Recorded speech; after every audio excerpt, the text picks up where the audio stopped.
Good morning. We're just, or good evening, or good afternoon, depending where in the world you are today.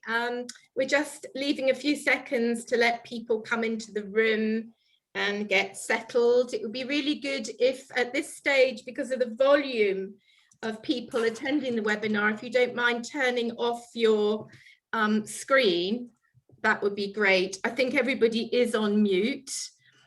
Please do use the normal conventions of Zoom to put your name into the chat, introduce yourself, tell us where you are in the world, what the weather's like, and generally start that networking bit. We'll be using the chat as a way of sharing questions and ideas throughout the webinar. Just give it a few minutes to let a few seconds more for people to come in, as I can see the numbers increasing in front of my eyes, which is gratifying.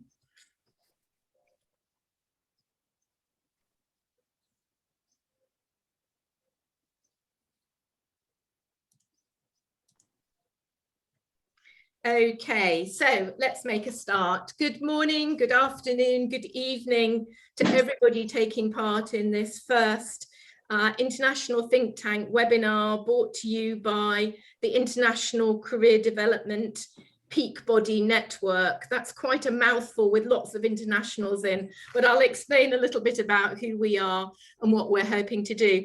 My name is Jan Ellis. I'm a member of the UK professional body for people working in career development, which is called the Career Development Institute. And I'm delighted to be chairing this first session today. As I said a little bit earlier, in terms of webinar etiquette, because we're expecting a lot of people on this session, grateful if you could keep your cameras off, at least initially. Please do use the web chat to talk to colleagues, tell us where in the world you are, and use also the chat for sharing any questions that you might have of our speakers. And we've had a little practice this morning, so I will add the point about time delay, that sometimes there is a slight time delay between speakers loading up their slides in between sessions. But anyway, let's move on quickly and talk a little bit about who the International Career Development Peak Body is. So next slide, please, Dan. Thank you. The International Peak Body started to come together last May. It was the time of the first COVID lockdown, and the lead was actually taken by Australia, by the Career Industry Council in Australia, which is a peak body, the overarching body for professional development in an institute sense in Australia. And they invited a number of other Commonwealth English-speaking countries to meet together on Zoom. And at that time, I was delighted to represent the UK body on that group. And initially we came together, it was the first major lockdown of the great pandemic that we've all been suffering over the past 18 months. And we came together really to share ideas, to talk about how our countries were managing the COVID pandemic, but very much from a perspective of career development and how it was impacting on our citizens, and importantly, career development policy.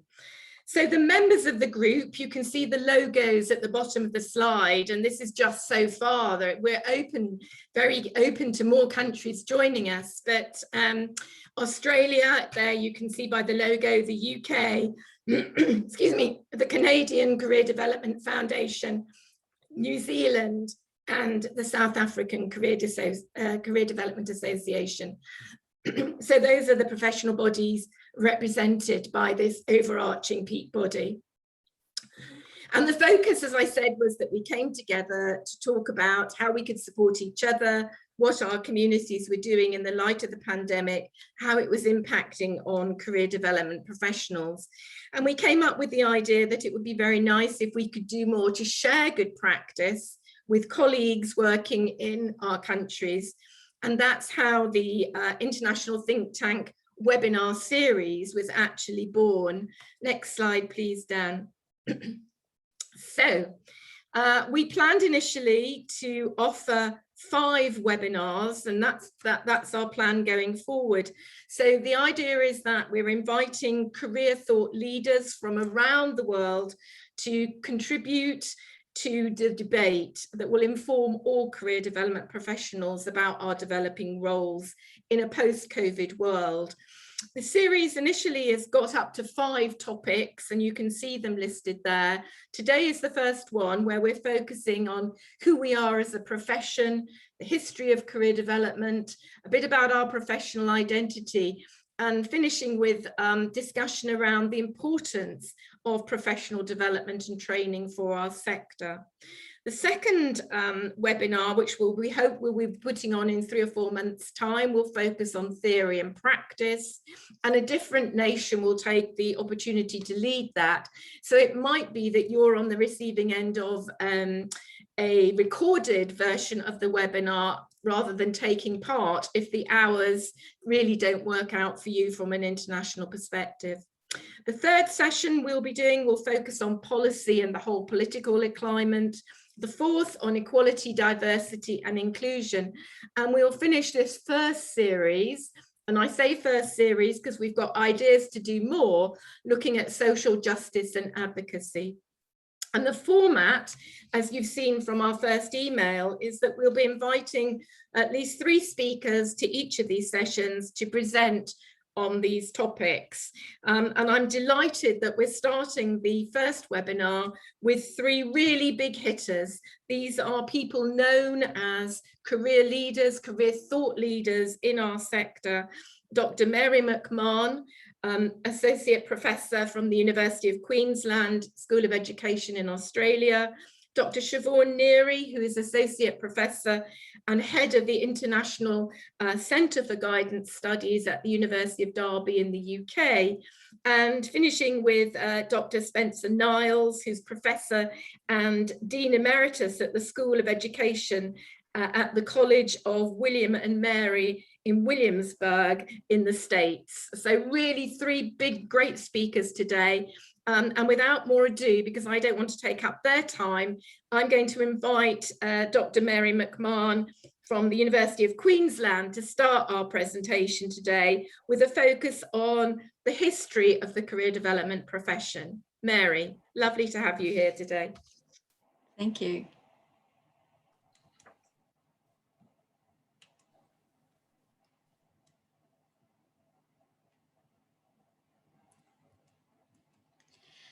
Thanks, Jan, and thanks for the opportunity to present here today. It's exciting to be part of a new webinar series and also to be part of the first webinar. So my focus tonight is on just the overall idea of professionalising career development and what we can learn from our history that will enable us to strengthen our future. So my presentation today is really underpinned by the question, is career development a profession? And so I'll be thinking about the history of career development and looking at how that has progressed over the time to see whether we're moving in the direction of becoming a profession. So I think to begin with, it's useful to think about the origins of career development in relation to where we are today. And there are 3 interrelated factors that I'd like to talk about. One is from the very beginnings of career development or career guidance, and that's one of the issues in our field, what we call ourselves. So in Australia, we use the terms career guidance and career development.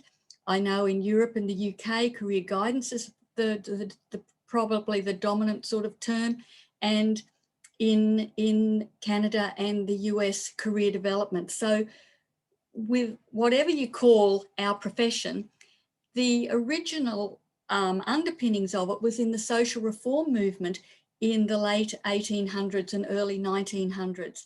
And that was a period of rapid societal transformation, I guess similar to what we're in now, during the Industrial Revolution, when big numbers of people had been displaced and disenfranchised as a result of the move from an predominantly agrarian society to an industrial society, and with migration occurring also at the time. And so social reformers of the time decided that they would like to help disenfranchised people find work and find their place so they could help them towards a better future by finding work for them.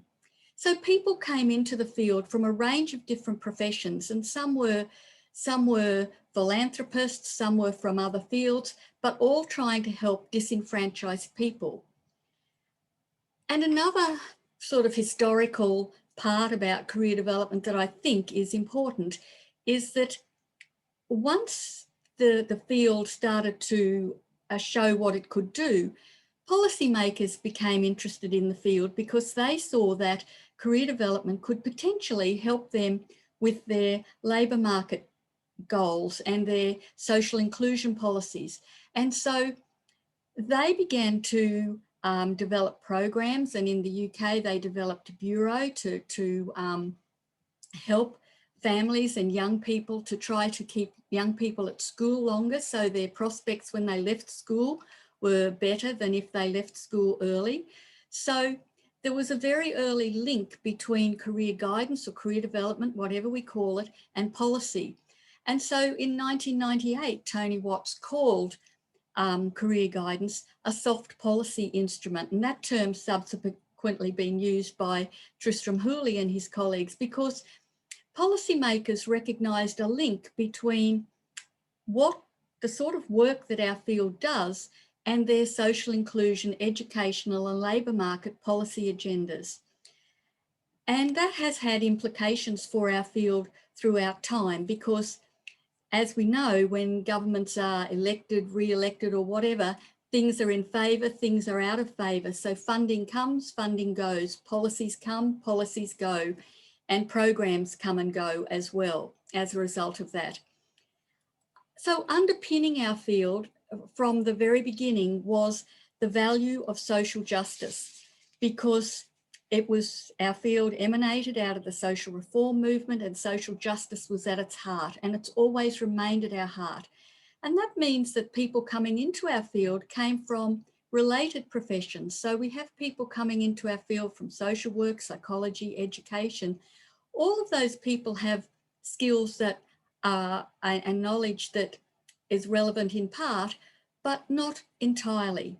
Another issue to do with our history is that it's a primarily Western history, primarily from the US and Europe, and it's been sort of exported and imported into other countries and cultures around the world. And so non-Western countries are beginning to come on board with career development, but an issue for them, I think, is whether career development as we know it in terms of its theory, its practices, its history, actually is a good fit for them, or whether it needs to be adjusted, adapted to be fit for purpose. So that's some historical factors that I think help us understand the position that we're at today. So basically, for probably almost the first 100 years of its history, people just came into the field and worked in the field to help people find work, guide students in the transition from school, etc. And things came to a head in the early 2000s, in 2004, when the OECD did a review of career guidance in countries around the world, and ultimately about 37 countries were reviewed. But they found that career guidance was weakly professionalised, and that in most countries there was insufficient training or inappropriate training, and that really presented barriers for governments who were looking to career development to implement lifelong learning and labour market policies. So that was a kind of a wake-up call, I guess, for the field, who had pretty much drifted along in the way it had always been. So what was it that the international review wasn't seeing in our field? Well, if we think about what a profession is, basically, according to Professions Australia, it's a disciplined group of individuals who have specific skills and knowledge, who've been trained in that area, who have ethical standards. It's a field that's accepted by the public. It's got an evidence base of research, and the practitioners are trained at a high level, and that they exercise that skills and knowledge to assist people. So basically the OECD was saying, well, we're not really seeing that in career development. So what they thought was missing then, if we think about the elements of a profession and take that definition a little bit further, and this goes right back to the work of Greenwood in 1957, but basically elements of a profession is a systematic body of theory or knowledge, which we know that we've got, authority and credibility, which I'm not entirely sure we have really got yet,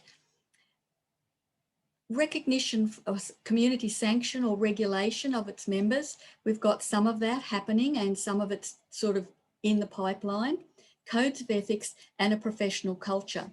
So basically our field had to move towards getting more of those sorts of things incorporated. And if we turn to, so our field began to professionalise. So in professionalisation, Professional Standards Council in Australia says there are 5 E's of professionalisation. One is education, where people need formal qualifications to be in the field.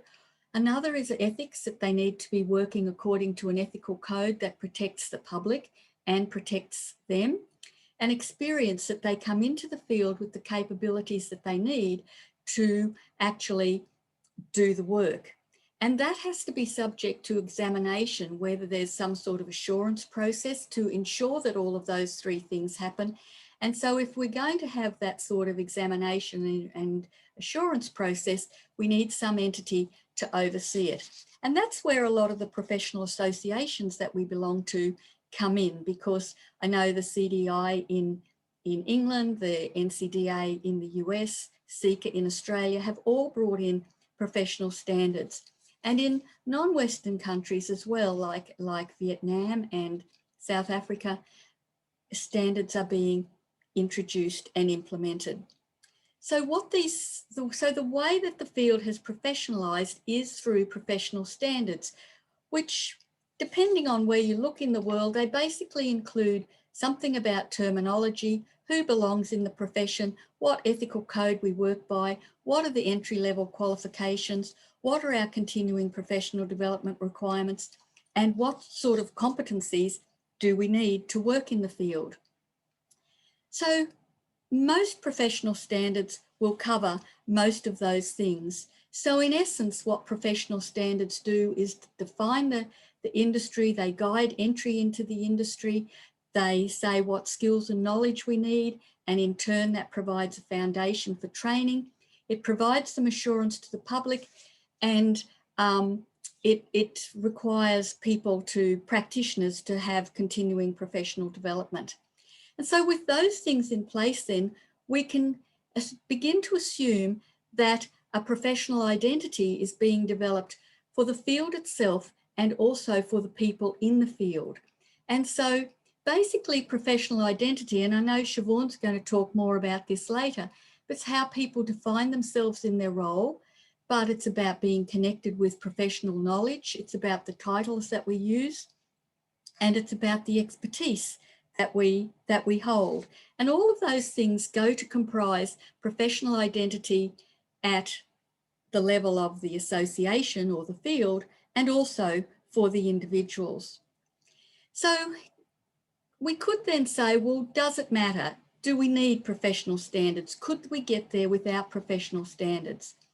Well, in 2012 in Australia, the professional standards here were finally introduced. And in 2012, the Career Industry Council did a survey that asked people about the introduction of the professional standards. And basically the answer was a resounding yes, that professional standards did make a difference. And as you can see here, it really impacted. Most of the participants thought it had changed professional identity because there were standards. They felt they belonged to a national profession, and they felt that the field had been defined. But it not just applied to professional identity that they thought it was important. They changed professional practice in terms of maintaining PD records, participating in PD. They believed that it would influence service delivery, and although we haven't sort of measured that, we can't measure that to date, you would reasonably assume that if you've got better qualified people doing the work, that the standards would improve. and they thought it was good that the professional standards also guided the training courses for practitioners.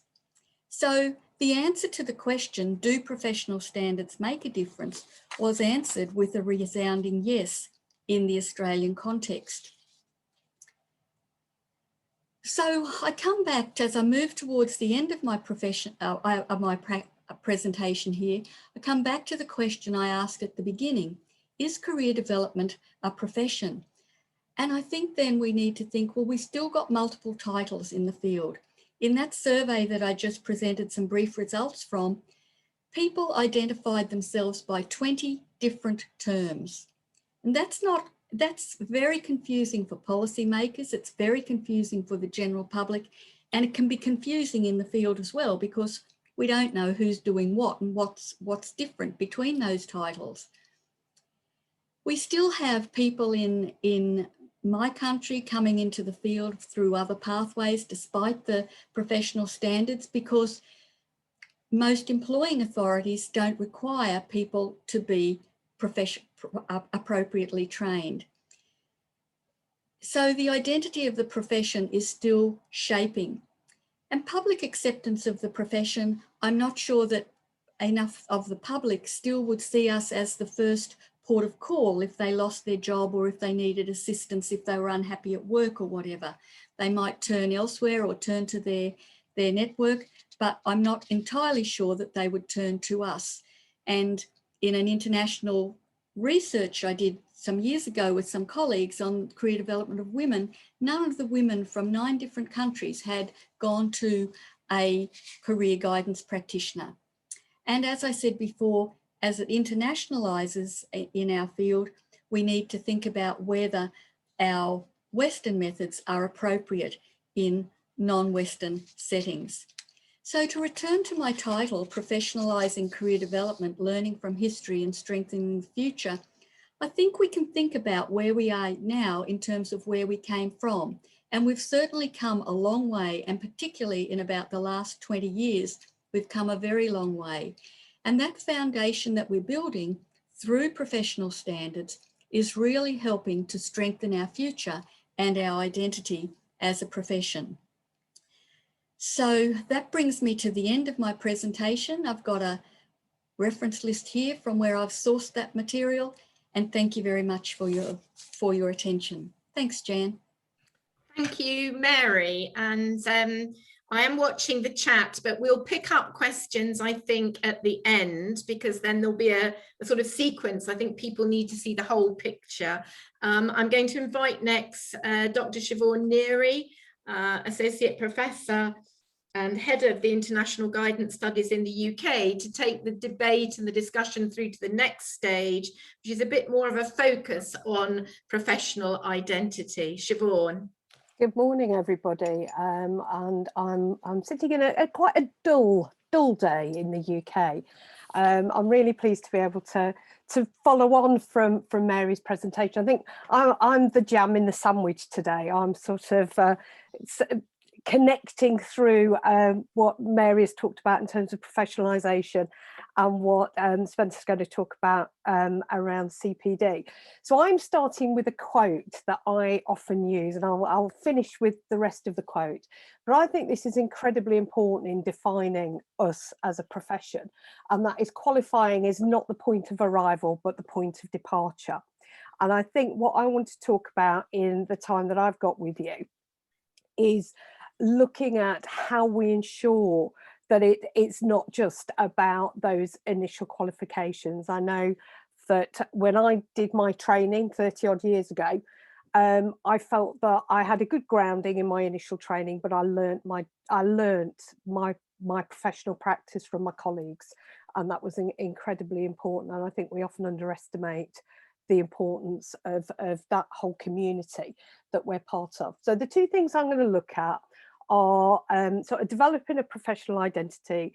Mary's already talked a little bit about this, and also I'm going to take on some of the points that Mary's already talked about in terms of professionalisation and conceptualise those as in what I call 6 steps. I think it's quite interesting. We all end up looking at this in different ways, but I think there is a huge amount of commonality and a systematic approach that we need to think about, regardless of where we are in as a country in this. And I think one of the things that is important in a lot of the research I've been involved with is that countries all go through a similar process in terms of professionalisation of careers practice, and we all come in at different stages, very much directed by the policy context in which we work.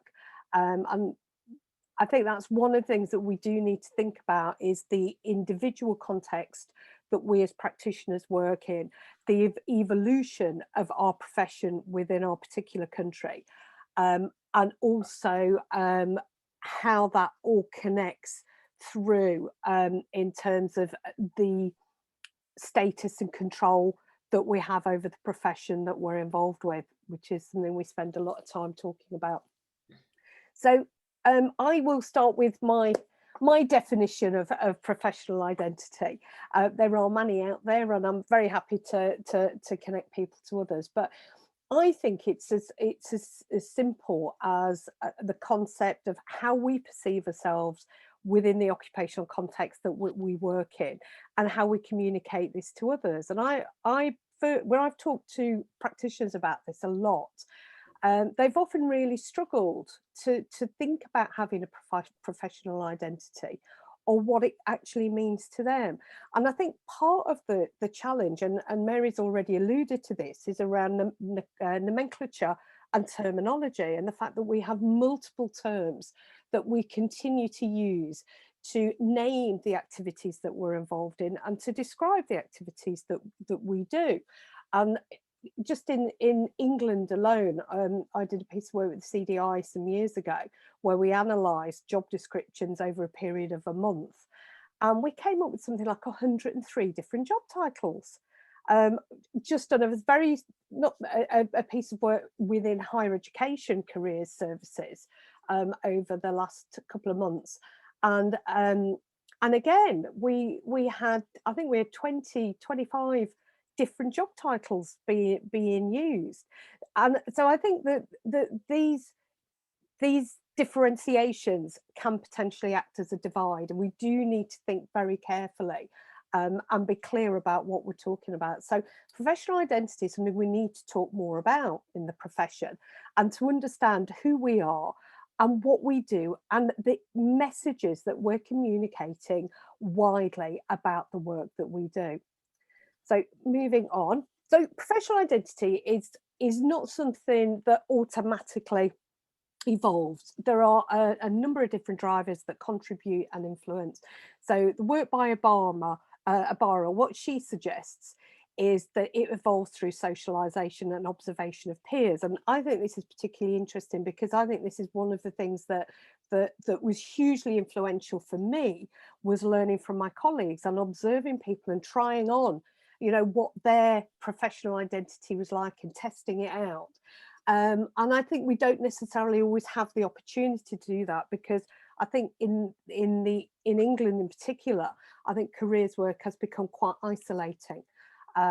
So how we see ourselves, how we define the role, and again, I think this is one that can be quite dynamic and very influenced by public policy and what government decide is priority for them, and also expectations of others. And Mary alluded to this in the book, and it is a brilliant book, by the way. I have read it, and I was shocked that, you know, the women they spoke with knew very little about the careers, opportunities to talk about career and develop career. And I do totally agree with her, because we've been having these debates in England over the last 18 months about where people who are furloughed are going to get help and support. They're not coming to the career service. They're going to lots of other places, mostly the public employment service, because that's where the information is. That's what they know about. So I think there are real issues around the expectations of of a society generally as to who we are and what we do. And I think we have to take some responsibility in driving that forward. For identity also is not static. It is quite dynamic, and engaging in qualifications and skill acquisition is an incredibly important part of that. And we find this, we train careers advisors and career leaders, and you can see how they develop and how they see themselves evolves over the year that they're training with us, and the language and their confidence in the terminology of how they describe things and how they start to see themselves by the end of their practice. So recognizing that training, but also that engagement with other colleagues is really important. So that social construction, that link to community of practice is central to what we do and how we do it.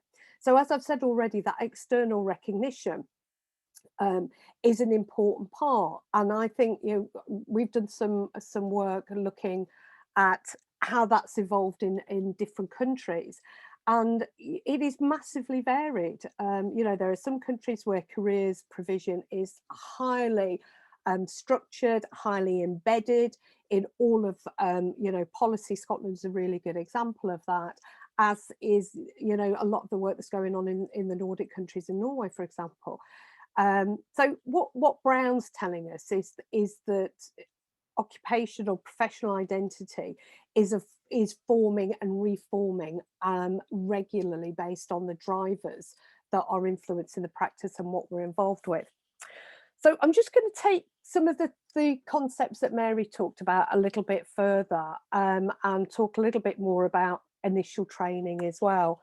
And I think that what we don't promote is that we do have a discrete theoretical knowledge. You know, many of you here today are engaged in research, you'll be perhaps writing about your practice.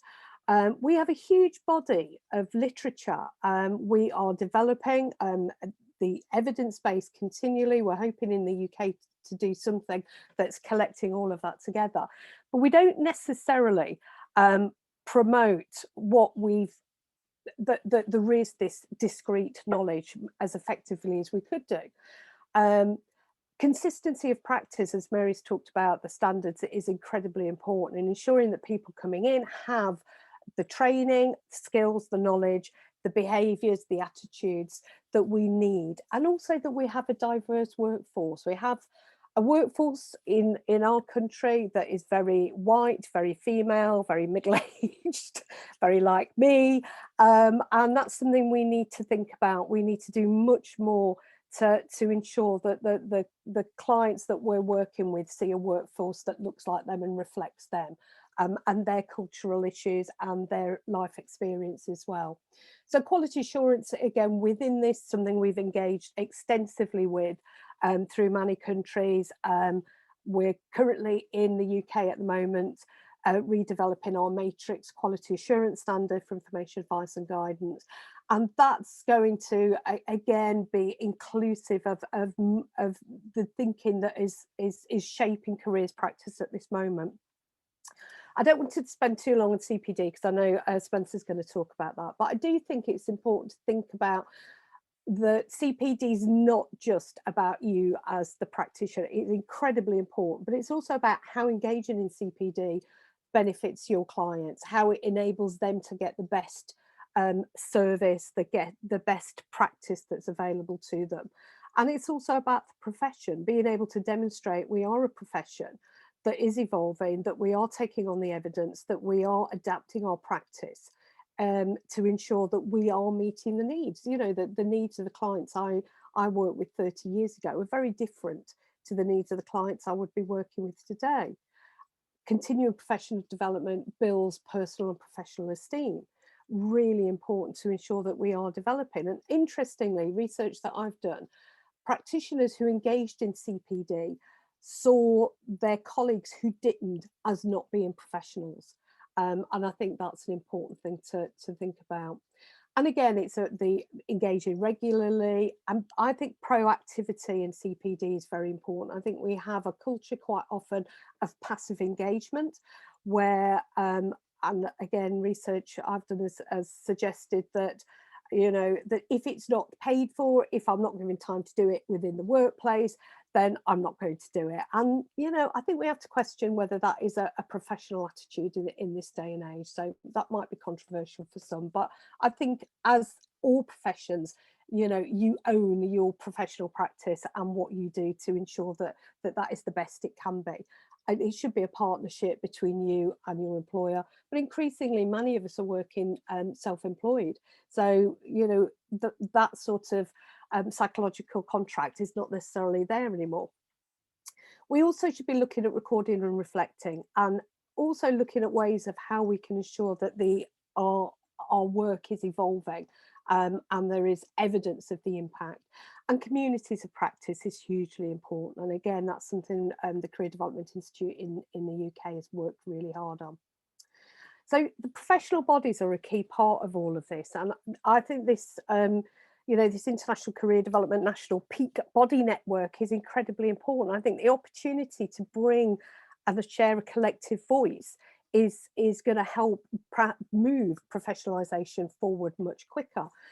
Being part of a professional body or being registered as a practitioner gives a stronger voice to the sector. It promotes us as a profession. We've got a voice that is at the table, hopefully in policy. It also regulates the profession, so membership of it is important. I think one of the things I would say, and I think this is a real challenge for all of us, is that we can only talk about those colleagues who are engaged in the profession, and not everybody is able to. There are many outside of who are practicing as careers practitioners who aren't members of a professional body, and we need to find ways that we can actually reach out to them and look at new ways of drawing them in, because I suspect a lot of those are working in community groups with very disadvantaged clients, and there isn't the resource necessarily in time and money to engage. So we do need to think that the profession isn't just about those who are signed up members. We need to think who else is out there that doesn't have the opportunity to join and be part of our professional bodies. Registration that the professional associations offer, again, is part of that authority of our expertise that we can bring. Mary's already talked a bit about social justice, but I do think that our shared values and ethics are absolutely central to what we do. And when I talk to practitioners about their work, regardless of what part of the sector they work in, they all talk about ethics. And what that does is it does give us a strong core in terms of being able to define what we do, why we do it, and how we do it. I think we need to find ways of communicating that more strongly and more effectively. I think having shared values gives us commonality in terms of our direction of travel. And people coming into this profession want to make a difference and want to help. But we are increasingly challenged by neoliberal agendas, payment by results, targets, funding restrictions. There is a real tension, I think, at the moment between some ethical practice and some of the public funding regimes that we're working within. And those are the things that I would hope this group will be able to talk about and share some strategies for how we manage this. I think research, and I would say this, having been a practitioner for many years and evolved into being a researcher, I think is incredibly important. And it always concerns me that practitioners often don't have as strong of an understanding of theory around their work and what they do. And sometimes they come to it a bit later in life. They may have done it as part of their initial training and, as they've moved on. But I do think we do need to find ways of making research much more accessible to practitioners, to find ways of promoting the evidence base, promoting what the impacts are and what works. And this, I think, again, will help build a stronger profession for all of us and a better understanding of what we do and why we do it. I've talked quite a bit about professional identity already, but I think that we do need to ensure that we have a shared articulation of who we are and what we do and who we do it for. I think, as Mary quite rightly said, it is both individual and collective, and we need to look at how we find ways of communicating and sharing effectively. I think a sense of belonging is an incredibly important part of what we're doing. And I think looking at boundary maintenance There are a lot of people involved in parts of careers work, some professionalised, others less so. And I think we do need to be clear about what is our area and why we are the professionalised elements of it. And finally, just to end that quote, it comes from a piece of work by Rachel Mulvey, who is an academic in the UK and IAVG, and this she wrote in one of her papers. But for those who do engage, who do qualify and engage in autonomous professional practice, the realization dawns that qualifying is not the point of arrival, but the point of departure. And that's my message really, is how do we move forward? And hopefully Spencer's going to take us to the next stage. Thank you. Thank you very much, Siobhan. And I think that's a great segue. Because of time, let's move on quickly. Spencer, thank you so much, who's got up at some ungodly hour to be able to meet up with the UK time zone, so we could share this from the UK. But welcome, Spencer. Thank you. Thank you very much. Yeah, it's, let me get my screen here. Let me get this back to where it needs to be. All right. Yeah. So what a privilege to be part of this. Yeah, it's almost 4:45 in the morning here, and I'm in Rome, actually. The bad news, it's Rome, Maine. I'm in the town of Rome in the state of Maine, and it's really a privilege to be part of this initiative. What a brilliant initiative it is, I think, and much needed. And I was just reflecting as Mary and Siobhan were delivering their presentation about how similar the challenges are. They certainly are similar to the challenges that we experience in the United States. And so I thought, as Mary noted, part of our challenge is language, and we are a verbal profession. So it's an important challenge for us to consider.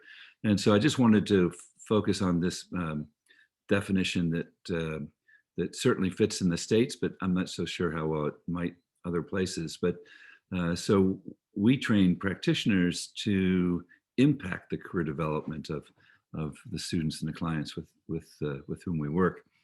And if you think about this term of career development and all that's involved in the career development process, it's a bit daunting, you know. And I remember I had the privilege of serving on Donald Super's research team for something he called the CDAC model, Career Development Assessment and Counseling Model.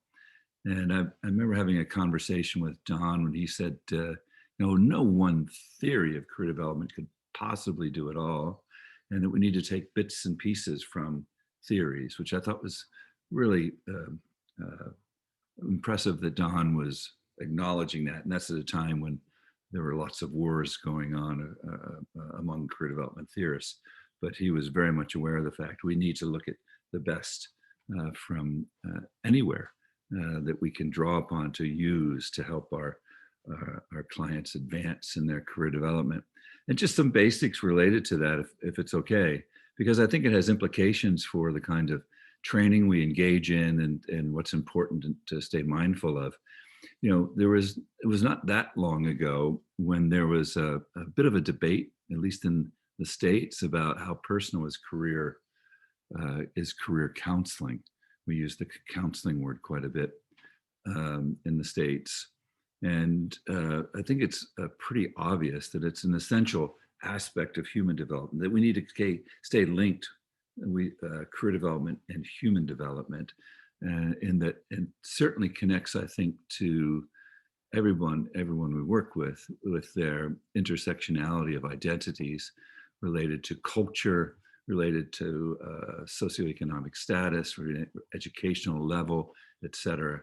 It's an important element of the kind of identities, the kind of considerations that are necessary in helping people look at who they are and who they're becoming relative to their career development. Now, this is an ideal statement. I get it. It does come from Don, but ideally, if in choosing an occupation, we are about the process of implementing what we believe to be true about ourselves. Ideally, when the privilege, when the opportunity is available to us, it could be described in this way. If any of that is true, even if a small part of that is true, then it has huge implications for the kind of interventions we provide to the people with whom we work. Because, as we know, not all self-concepts are intact. Not all self-concepts are, in a sense, sort of healthy. Some have been fractured by things such as sexism and racism and ableism and heterosexism, the long list. And so we have to take that into consideration, as far as I'm concerned, relative to the career development intervention process. And we also know, and this is really important, obviously, for ongoing CPD, and that is the fact that who we are today might not necessarily be exactly who we are tomorrow, and so forth. And so the self-concept evolves over time, making choice and adjustment, continuous processes. I think we're always in between. It's a bit of a continuum. We're always in between knowing and not knowing in terms of our career development and our career choices. We never stay stagnant, whether we want to acknowledge that or not. Some people try to deny that, but I think that is the process. We're always in between knowing and not knowing relative to who we are and who we are becoming. And even if we didn't buy into that, we certainly know this from the last year, that not only does the self-concept evolve over time, making choice and adjustment, continuous processes, the world of work evolves over time, making choosing and adjusting continuous requirements. So it's essential then, if both of those things are true, self-concept and the world of work evolving over time, we as practitioners clearly can't stay complacent, that we've got to keep looking at, considering, dealing with, addressing, engaging in discussion about how especially the world of work is evolving. And obviously right now there's great debate about things as simple yet complex as return to work. What does that look like? And what have we learned from the pandemic in terms of how work can happen and where it can happen, and what's important about both of those? And one of the things that struck me about the work that we do in the area of career development, and that is that we often attempt to treat it as if it's siloed. And we provide then interventions that reflect a life structure, how we structure the basic roles of living into a life that we find satisfying most of the time. We create interventions for a life structure that doesn't exist, which seems a bit bizarre to me. We all know that while busy making a living, we're busy living a life, and that our life roles intersect, sometimes in ways that are complementary, other times in ways that are conflictual. And so how do we address that? And what do our interventions have to say about that? And why don't we embrace that in our work with clients? And I think too often, and certainly it's true in the States, too often we compartmentalize and silo the work that we do as career development professionals. And then we expect people to go out and, okay, implement this choice in this larger life structure that you live. And so that has to be addressed. And one of the things that I've been focused on for about the last 15 years, along with my colleague Norm Amundsen from UBC in Canada, is this notion of hope. And if you look at our theories don't address hope at all. And yet, to me, hope is the fuel that drives engagement in career development. If we have no hope, why would we expect anyone who doesn't have a sense of hope for their future to actually engage with us in ways that we hope that they would? So hope to me is sort of central to all of the work that we do. And so I just kind of pose the question, in the work that you do, how are you focused on intentionally and explicitly helping your clients consider their situation in a more hopeful way, even in the most challenging situations? And we've used the hope action theory with very challenging populations with great success. And so it's just something to consider, I think, in terms of the work that we do. And this is sort of a made up level of service and training.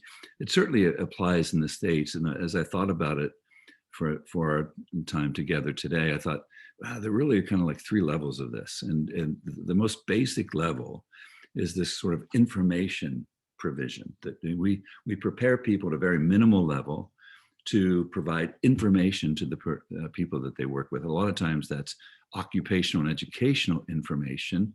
And those folks tend to have very little training. It's not that they don't need training, they do, but they tend to have very minimal training. And by the way, I'm not saying levels of importance and levels of service, and then the related training that goes with it. But I think in terms of CPD, we have to think about, so what are we providing to people that are sort of, I don't mean this in a pejorative way, paraprofessionals relative to their engagement and the career development work that they do and the services that they provide.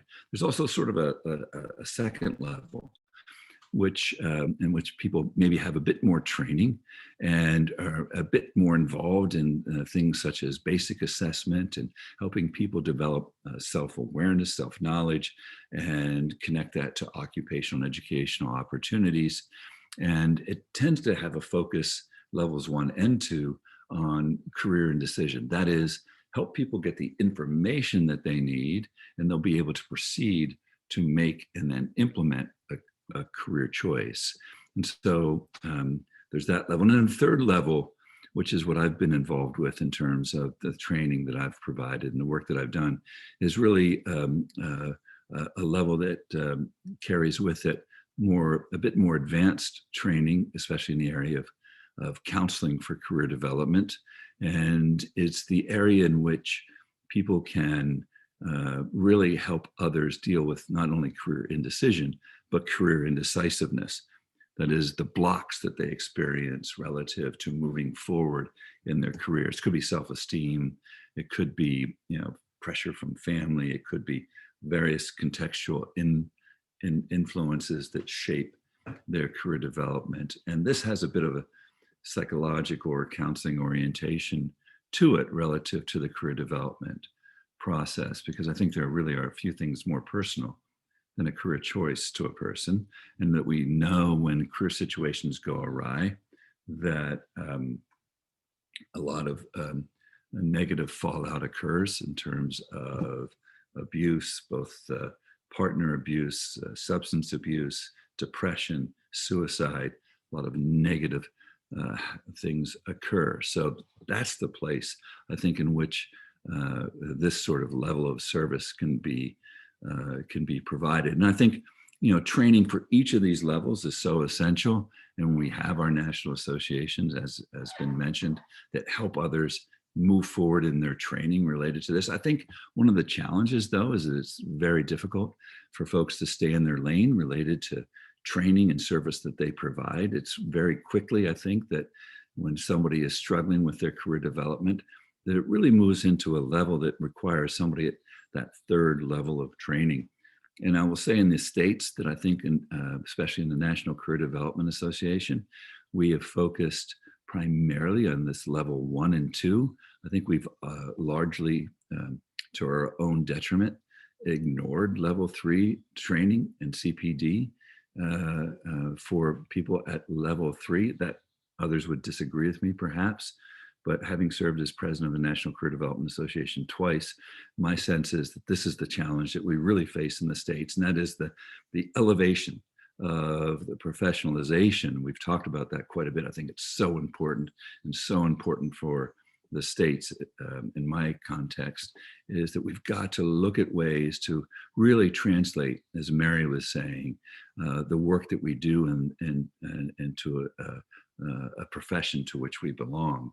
And I think we struggle with that in the context in which I work. And all those levels are obviously important in terms of that kind of work. If we look at the things that clients have to tell us about what's important in the work that we do, this is some research that I've done. My initial work in the field, I ran a career development center for adults for 13 years as my part of my faculty role at the University of Virginia. And so we looked at what our clients had to tell us Often we ignore that, don't we? It's like, so I think we can learn best from our clients. And so we tried to do that. And we learned that when we give clients the opportunity to discuss work and non-work concerns in career intervention, guess what? They do. To a large percentage of time, they do. They don't see it as siloed. They see it as intersecting. And so I think we need to be prepared to provide service and interventions and training to people so that they can meet clients where they are and not expect them to come to where we are in terms of the training that we, or the intervention that we provide and the training that we provide to practitioners. And we ask clients, what's the most important thing that happened for you in career intervention?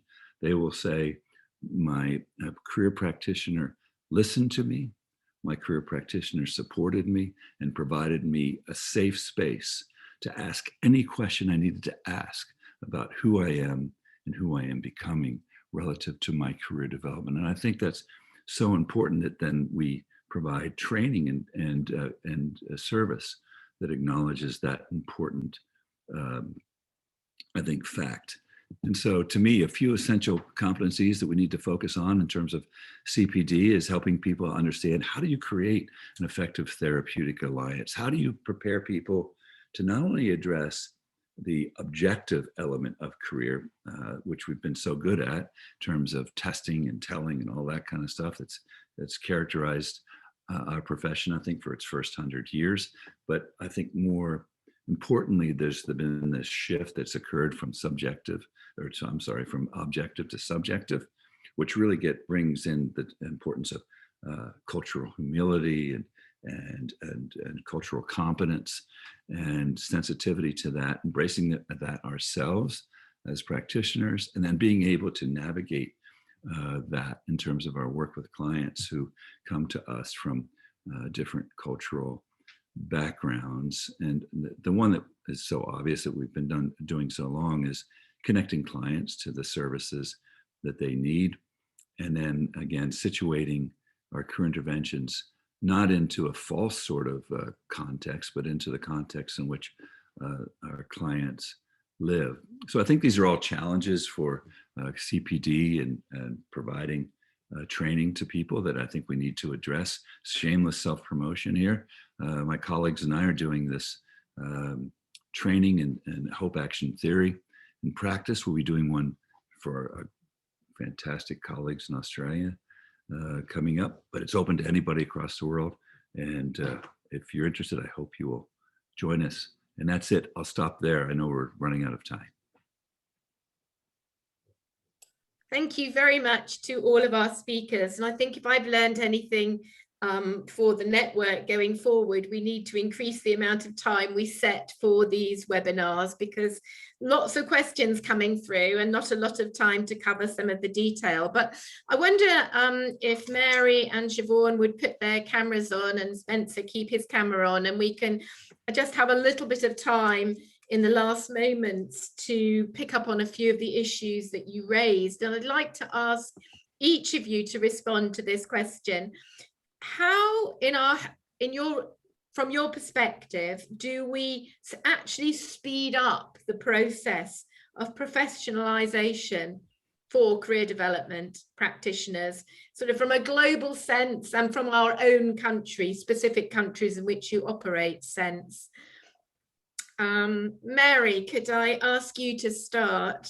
Sorry, it doesn't give you much time to think, but how do we speed up this process of professionalisation and gaining recognition? Well, from my experience here in Australia, I'm not so sure that it's about speeding up as it is about doing things thoroughly, professionalising in a thorough way.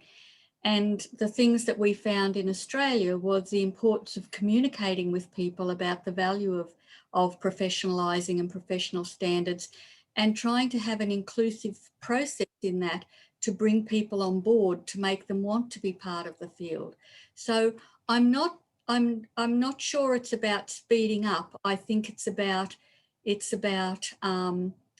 being thorough, knowing where we want to get to and how we can maximise the number of people who will come on that journey with us.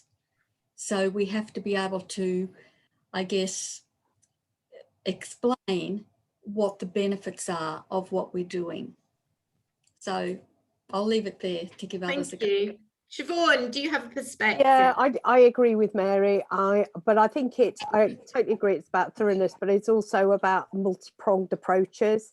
I don't think you can do it in one way. I think we need to do it through policy and through engagement, getting government on side.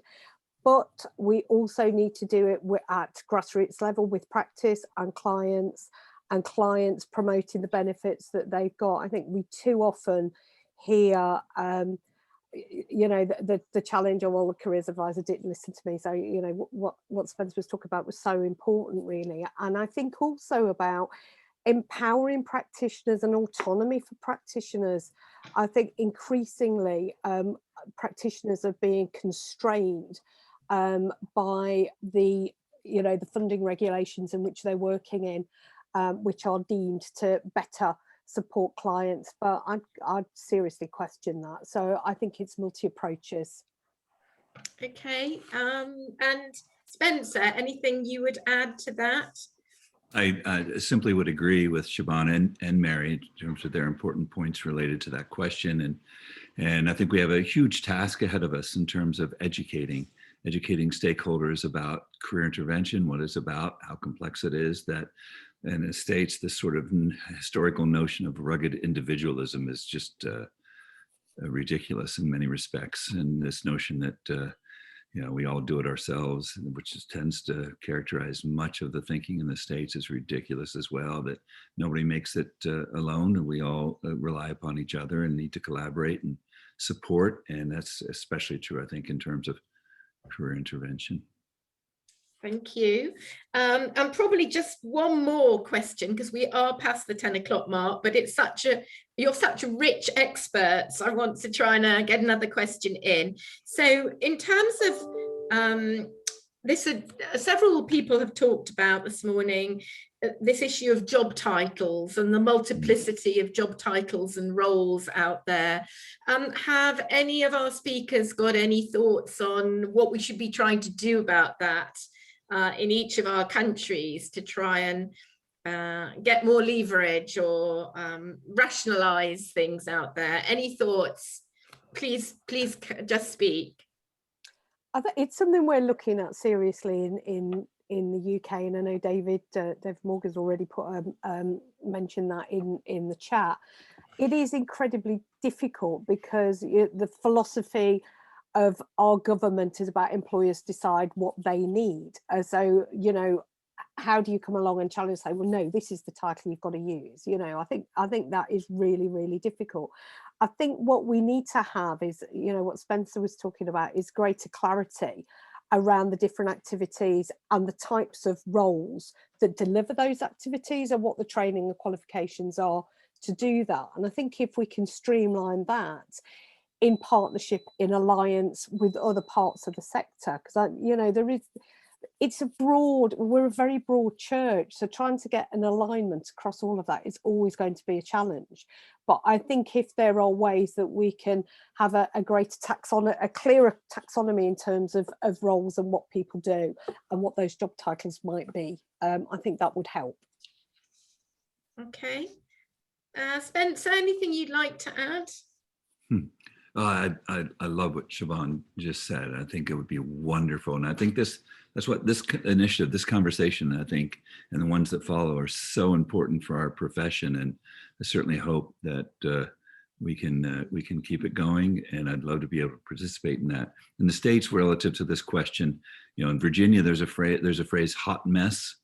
It's not good. Let me just say that it's not good. And I think in terms of this whole question of titles and roles and identity, it's a hot mess in the States in terms of who we are, what we call ourselves, what that means in terms of what we do. Now imagine what the consumer has to sort through to try to figure it out.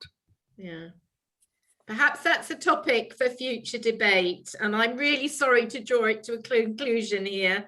And I do notice that about 20 people have joined the session in the last half hour or so. So I do apologise if the timings were sometimes somehow out, because we were running on GMT plus 1 hour, so that might have confused people, but I apologize. The recording will be, we will top and tail the recording through the CDI, make it available to all of the peak bodies who are part of the network, and then they will share it out with all of their members. Can I say thank you to all of our speakers. Thank you for getting up early, staying up late, just about getting here after breakfast. Thank you very much for your contributions. It's been a really rich presentation. I'm just sorry we didn't have more time for discussion, but I think as we plan future events, and that's a note to Mary and I, we'll make sure we've got a bit of better time allocation to get more discussion in at the end. But thank you very much to our speakers and everybody who's taken part, and we will make the recording available to everybody. So thank you for your time and have a good day or good night's sleep now, if that applies to you. Thank you. Goodbye. Bye-bye. Bye. Thank you. Bye-bye. Thank you. Bye-bye.